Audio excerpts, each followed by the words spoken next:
It's often said that it takes a special person to work at the Youth Opportunity Center. To a certain extent, that's true. But what does it mean exactly? It means that working at the YOC requires one to be dedicated, caring, cool under pressure, uncommonly patient, and above all, passionate about helping young people. Let's meet one of the YOC's everyday heroes.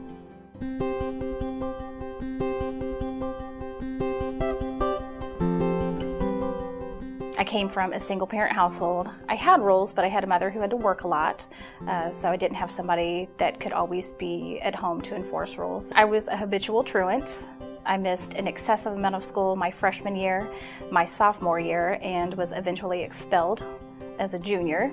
At the same time that I started missing a lot of school, my mother was remarried without input or including us. There was just this man that moved into the house that didn't have kids, who didn't relate to kids. I wasn't out drinking or being promiscuous. I stayed at home and I read books and I watched TV. So that was the only time that the house that I grew up in felt like a home, is when they were outside of it. When I was 17, I was court-ordered by Judge Stephen Caldemeyer to a program at the Youth Opportunity Center.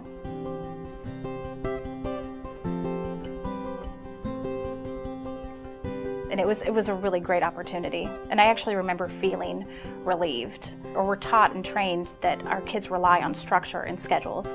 And I've lived it, and I know that it's the absolute truth. It was really a very safe feeling for me. If I had to go back and change any part of my life, I wouldn't change that at all.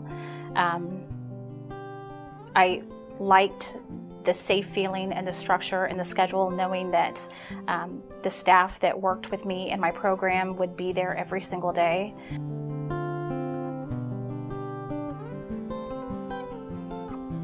I left as a resident in the spring of 1995 and was hired as staff in February of 2002, so really not that long, 7 years. And this was after I had, lived away from home and then moved back, decided that I should look for a full-time job. And I think there must have been some kind of advertisement in the paper. So I applied, and I think one of the questions was, what makes you a good candidate for this job? And my response was, because I've been a resident and I understand.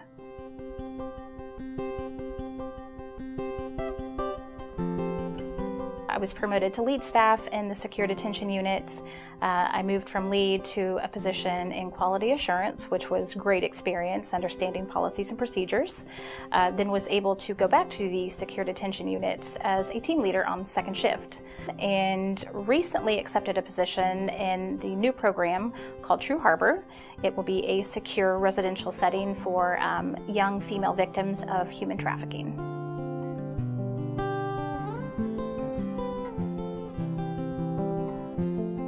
I have learned I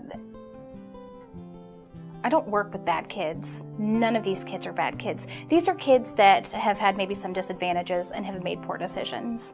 What I like about the job in being a former resident is maybe remembering how I felt when I didn't understand some of the processes, and then relating to the kids that I work with now, making sure that they understand what's going on and that they have the right to have questions or ask questions.